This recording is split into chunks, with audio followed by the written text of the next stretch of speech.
Nearly 3 decades before MCA Records released this classic, At the car wash, working at the car wash, yeah.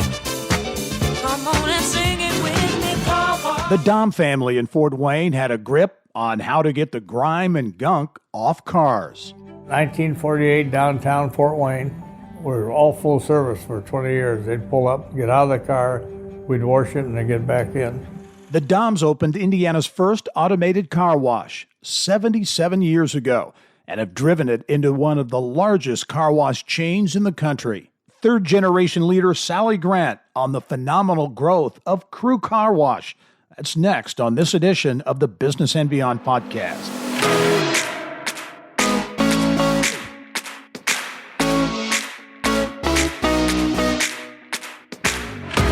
I'm pleased to be joined on the podcast this week by Sally Grant. Sally is the Executive Vice President at Crew Carwash and is coming to us today from the corporate office there in Fisher. Sally, how are you? Very good. How are you, Gary? I'm great. I'm great. And I guess the bigger question, and that today, the day we're actually taping this, is kind of a gray, overcast. It's going to be kind of wintry conditions. So your car washes, which are normally busy, may not be seeing that much work today. You know what? We're not extremely busy today, but we're going to prepare for the next run. We had a great January, and I know a lot of people they don't like that winter weather, but we really enjoy salt trucks, and it's good for business. So I bet you we're waiting for the next run. So That's good. That's good. Well, it seems like Crew is everywhere here in Central Indiana and beyond. Give us a thumbnail description, Sally, of how big the company has gotten now, how many locations you have, and where you're at. sure, we are now. We just opened in Whitestown earlier this year, and that was our 50th location. And so we have 50 locations, 30 of which are in the Central Indiana area. And we've been in Indianapolis since 1985. So we've been here for a long time. Mike's Car Wash started all the way back in 1948 in Fort Wayne, Indiana. So lots of growth over the last 76 years. Yeah, I want to get back to that and how things started many years ago, because it is a fascinating story. You say most of the locations here in Central Indiana. Where else are you located? We are up in Northwest Indiana. So we have 3 locations right now in Maryville, Valparaiso, St. John. We're getting ready just this next month to open in Munster, Indiana, Cherville, Indiana. So lots of growth up in Northwest Indiana. We are in Columbus, Indiana, Terre Haute, Muncie, Anderson. We are getting ready to actually break ground on our second one in Terre Haute, Indiana. Even more growth there. Lafayette, we have 3 locations in Lafayette, Indiana. Okay, you're making a decision on where to locate a car wash. What really goes? I know there are a number of factors. Is it simply rooftops, households, growth? What are some of the factors that are key? Yeah, there's several things we look at. We definitely are a neighborhood business. Customers like to wash close to where they live. So population is absolutely important. It's also important to make sure that you're on a corner or on a stretch that is easy for customers to get in and out of. When a customer gets a car wash, they like it to be a clean, fast, and friendly experience. So it's all about convenience and, of course, traffic count. We want to be in areas that there's lots of cars, lots of vehicles in front of us, and usually also surrounded by retail, like groceries, places where customers have to go, daily or weekly. Those are some of the factors that go into where we decide to put locations. As you look at a number of factors in growing the business, first of all, the state of the car wash business, it would seem, and I don't know, is this a business that's consolidating? You're getting larger, obviously. What's this kind of the state of the car wash business? Yeah, years and years ago, it was more kind of mom and pop type business. There weren't any really big chains, but that changed several years ago where there have been more companies that have tried to, yes, acquire other car washes to grow their brands. Private equity became very involved in our business. They were attracted to it. And there was a lot of growth through that as well. So I think that there has been a lot of different individuals and groups that have been interested in getting into car washing. Talk about, if you can, as much as you can anyway, in terms of the profitability of the business. I think the impression I always had about car washes is, boy, I think it would be a very profitable business. At the same time, I look at your locations and the brick and mortar and the infrastructure investment, obviously workforce, all those kinds of things is very substantial too. So talk kind of about the bottom line on the business. Yeah, I think that it's no secret that the subscription model came into car washing where customers enjoy monthly memberships. And I think that was attractive to a lot of individuals and companies that said, wow, that's a really great business model.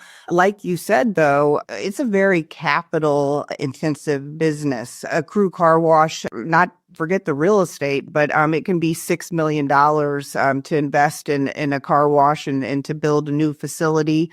Then plus, the real estate to get there. And I think too, the reinvestment car wash, there's a lot of, wear and tear. I mean, just water, detergent. So you constantly have to go back and also reinvest in your facilities to keep them looking new and fresh for customers. Well, in terms of investment, and I know this from doing stories a number of years ago, I think Crew and Mike's prior to that has really invested heavily in workforce, in training, and really putting an emphasis on your workers and how they interface with the public. And I know you received quite an honor in terms of the Glassdoor 17th Annual Employees Choice Awards, Best Places to Work in 2025. And this is a national award, right?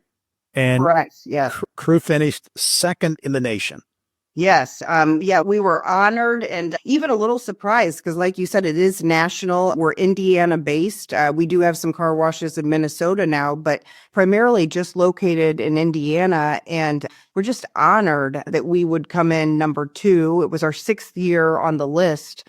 But, it truly is a testament to our people because they're the ones that are going to Glassdoor and sharing, their experiences working at Crew. And the number one thing we always hear from our people is that they love working with each other. They like their management team. They like it's fun to go out there and serve our customers. It just makes us happy that our people are feeling so good about what they're doing and how they're serving their roles at Crew. Yeah, I've got to imagine there are a few CEOs or general managers or people who manage people listening to the podcast right now and say, boy, that sounds great. Everybody wants to do it. But how do you do it? How does it get done? How do you create that environment where people want to work and like to work, especially in an environment where they're maybe going to be out in the elements, it's maybe not all the time a fun thing to do necessarily. How do you create that? How do you get that employee loyalty piece going? Yeah, it really starts with hiring. We hire smiles. We hire individuals that are happy, that have good work ethics, that really want to make the most out of a job, even if it's just a part-time high school job or something that they're doing throughout college. But they just have positive attitudes and are always trying to make themselves better. And then they want to surround themselves with those kind of people. So when it comes to hiring, we are very selective. And in fact, we hire about 1 out of 80 candidates at Crew. Really? Wow, that's amazing. So how important it is that if you don't get hiring right, it can kind of start, it can start doing bad things throughout the business. So we really want to make sure that we're hiring talented people, and we're lucky to be able to do that. Oh, go ahead. Training. Yeah, I was just going to say, and then after the hiring, the training is so important to us. And it's hands-on training out at the locations, but then it's things like how to treat customers. It's things like time management, leadership skills. We really feel like it's important to invest in workshops and education that, yes, it'll make a person great while they're working at Crew, but if they decide to go do something beyond Crew, they're the type of skills that they can take with them and the type of knowledge they can take with them no matter where they go. I think, and again, I think that's something that managers sometimes struggle with is investing in training and investing in employees. The old thought, oh gosh, I'm going to invest, they're going to be gone in a year or 2 years. But obviously, you take the tack that this is an important thing to do, and over time, this is going to really pay off. Absolutely. Yeah. As you look, Sally, at the growth opportunities around the state of Indiana, you continue to grow. Are there any particular areas from a growth standpoint that are particularly attractive right now? Yes, there are still so many pockets of Indiana that we see potential. I mean, it's just wonderful the way the state keeps growing. We are getting ready. I mentioned Munster and Cherville will be opening. We're also going to be opening soon our second location in Bloomington, Indiana. So we have another location in Bloomington coming. We also will be going this year, breaking ground, the second one in Terre Haute. Canby, Indiana. So we're going to be breaking ground in Canby, Bargersville on the south side, Thompson and Emerson on the south side. And we've also, we've identified other places to have that second location as well. So there's truly a lot of opportunity to continue growing in Indiana. I want to talk about how the business got started in Fort Wayne, Indiana, which is where I started my career in the early 1980s. So I have an affinity for Fort Wayne. But how about you, Sally? Talk about, because you've been, I think, in your executive vice president role for more than 20 years. I think you've been there for a while. Talk a little bit about your background and how you maneuver through the business. Absolutely. As a family business, I really haven't known anything other than Crew Carwash and obviously what was Mike's Car Wash when I was growing up. And hey, I consider myself very lucky to have two people in my life I consider to be important mentors. One was my grandfather. And then today, my dad. I'm lucky to be able to work with him every day. And as a kid, it was so inspiring to see your grandfather and your dad so passionate and excited about building a brand that was it was centered all around taking care of your team. And then they're going to take good care of the customers. My grandfather got that all the way back in 1948. And he always had a saying, we're really in the people business. We just happen to wash cars. He knows the importance of great customer service, and it all starts with your team. We definitely believe in that philosophy. We continue that. It's more important than ever before. My grandpa always sweated the details too. Some of the things you see out at our locations now, the landscaping, the attention to detail on making sure there's no trash on the parking lot, stuffed animals. That all started long ago back in Fort Wayne, when my grandfather and his brother started the car wash. Were you always going to go into the car business? I think you went to IU for your college. I did. I went to IU. And then, you know what?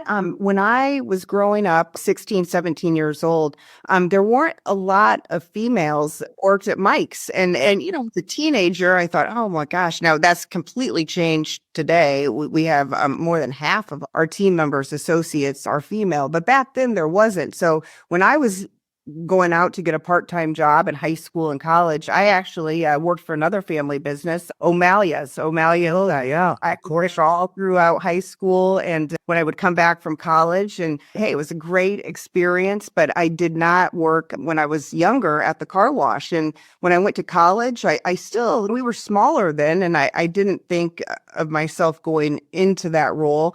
I worked outside of the business for a few years. I was in Chicago. I worked for the Hyatt in a sales and marketing role, and then joined another company for a couple years in sales and marketing.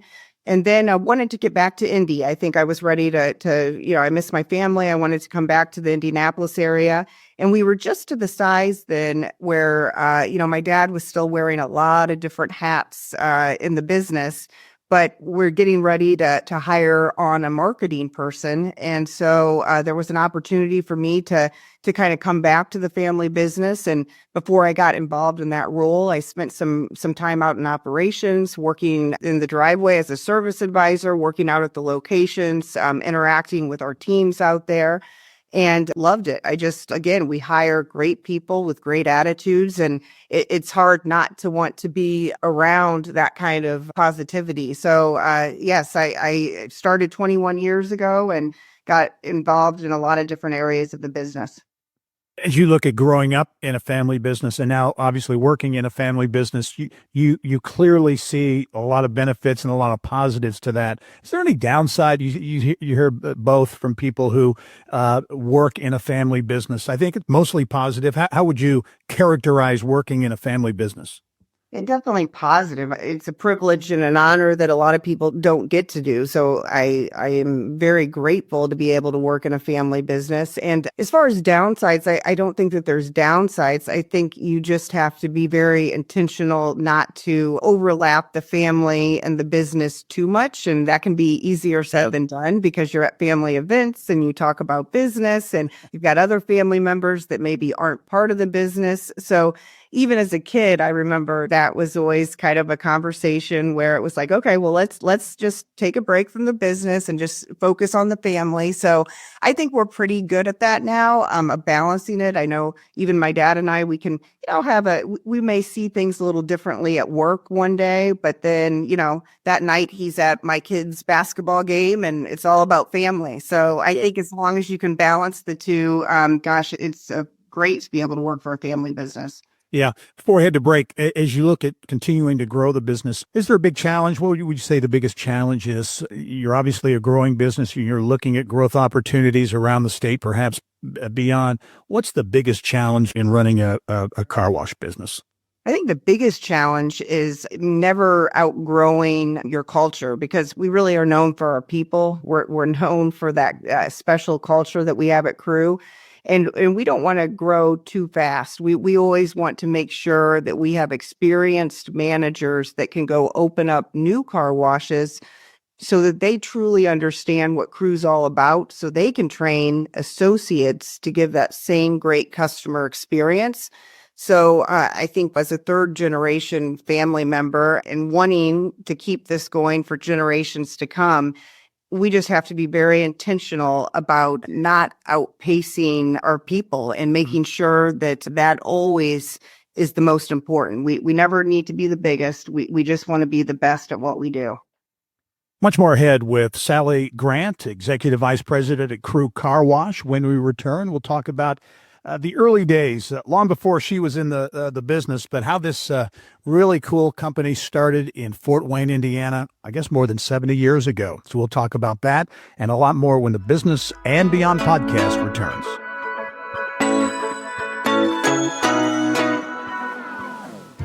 At PNC Bank, we're committed to making a difference in the lives of our customers and communities by helping them move forward financially. As a Main Street bank, we try to do right by our customers with every encounter. Our local teams offer personalized financial advice to help guide you in making the best decision. We're proud to be part of your community. PNC Bank. See how we can make a difference for you at pnc.com. Copyright 2022, the PNC Financial Services Group, Inc., all rights reserved.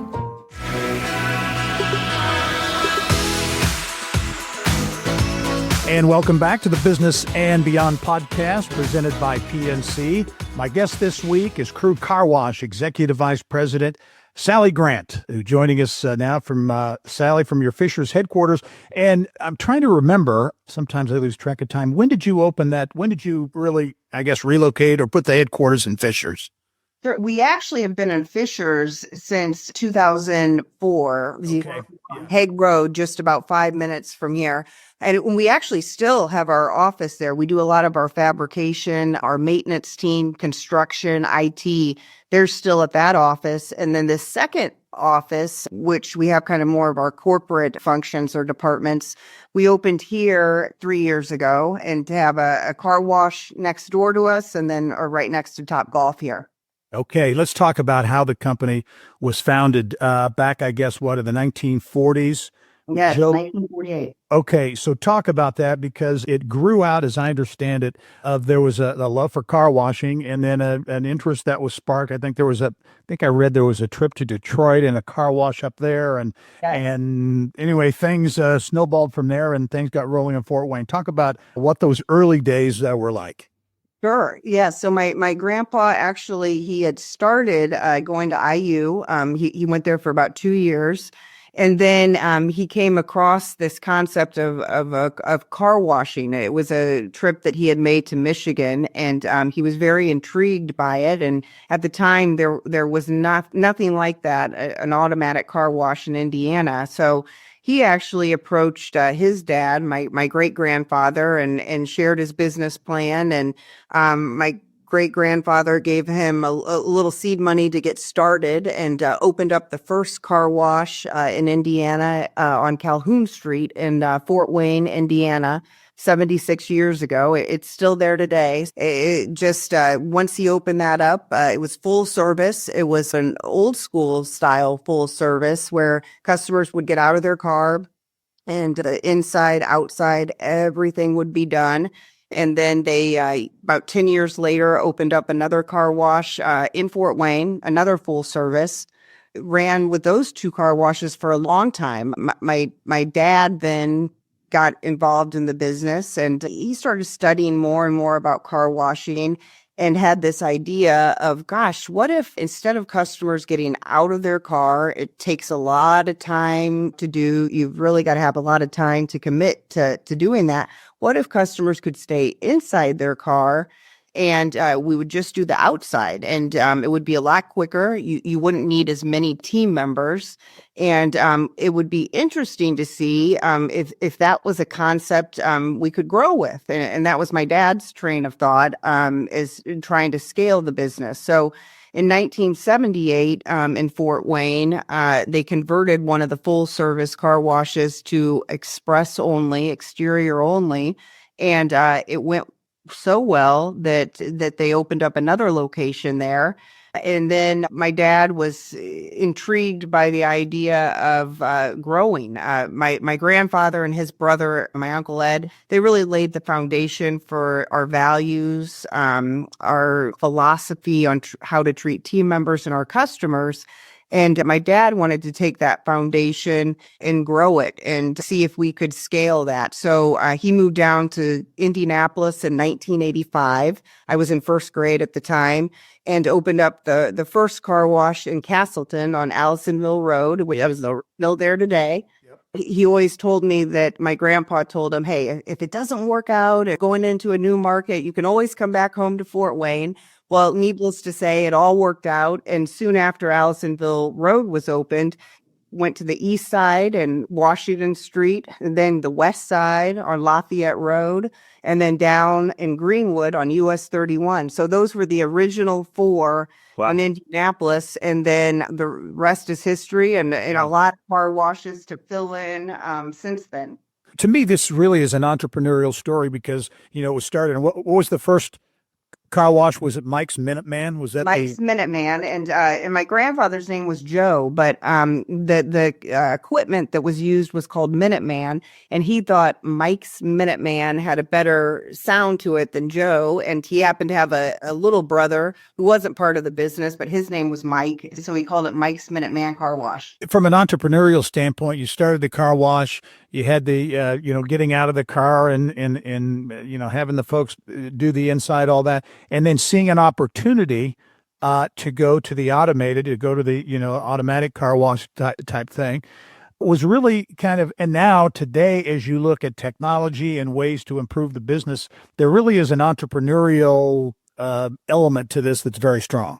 Yes, absolutely. It is. And it is kind of funny because I think when we switched over to express only, we never thought that we would go back to a full service concept. But now we actually, about 5 years ago, up at Noblesville and Hamilton Town Center, we tested an express interior clean, which got back to the roots of full service, but in a more modern way using technology where you don't have to have quite as many people to get the inside of the car clean, but it was something that customers have been asking for. They really wanted. So 5 years ago, we opened up the first interior clean. You go on a conveyor belt and you've got a team of 8 to 10 people on each side to vacuum windows, cup holders. They get that all clean, and customers have loved it. We opened up our second one on Rockville Road in Avon, and then one more just this year,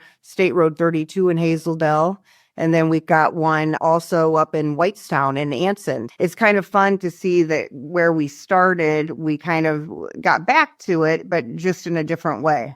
Yeah, that is interesting. And I can't believe I haven't seen that. Yes. Yeah, we have 4 of them right now, but we have plans within the next couple of years to add more to the Indiana area. How about as you continue to grow and you look to the future and again, investing in the physical plant, I guess, so to speak, but talk about what goes into, the amount of water you use, the soaps, all the different things there, how much effort is put into, you're trying to be more efficient from a bottom line standpoint. How detailed is that process? It's definitely a focus. We actually have a role that is just head of utilities, head of efficiency. Our maintenance team is highly involved. We have reclaim systems in all of our car washes, which we know it's important to make the best use of water and our resources. And we use 30 gallons of fresh water on a vehicle. But a lot of the other parts of the wash use clean, reclaimed water. So we have big reclamation systems in our back rooms that filter the water, clean it, so that we don't have to use as much of pure natural resources. And same way with electricity, we have VFDs on all of our motors. Being a good steward of the environment and our natural resources is very important to Crew. Yeah, and it would seem to me that 30 gallons is a pretty efficient use. I would think it would be a lot more.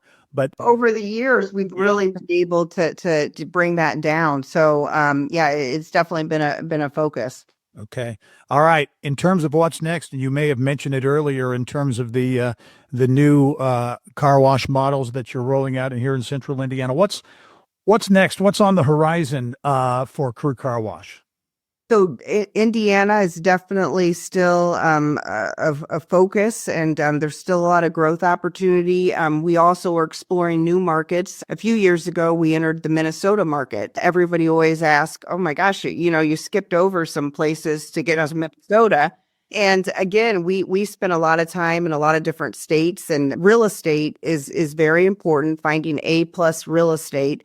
When we visited Minneapolis, we were able to find lots of different communities throughout Minneapolis where we felt like, wow, a car wash would do really, really well here. And like we said in the beginning of this podcast, we like salt and we like wintertime weather, and Minneapolis gets a lot of that. We felt like we could do really well there. So we opened up our first location in St. Cloud, Minnesota, and we'll soon be opening up our 5th location in a town called Eden Prairie just here in the next couple months. So that's kind of a focus for us to expand into that area.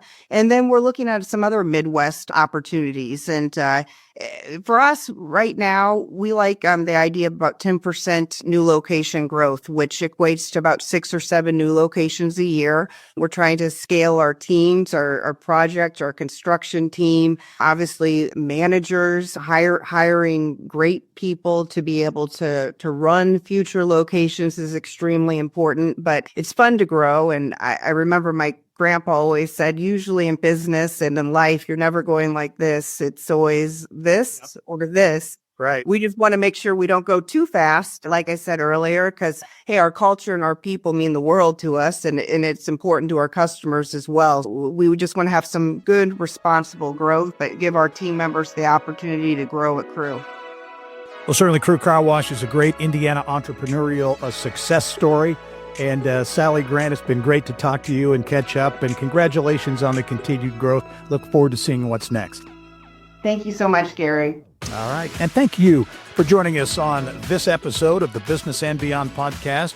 We're presented each week by PNC, and really we're a weekly conversation with achievers in business, sports, entertainment, and beyond. And you can download, listen to all of our podcasts, more than 200, at InsideIndianaBusiness.com. You can get Indiana business news 24/7 there as well. I'm Gary Dick. Thanks for joining us.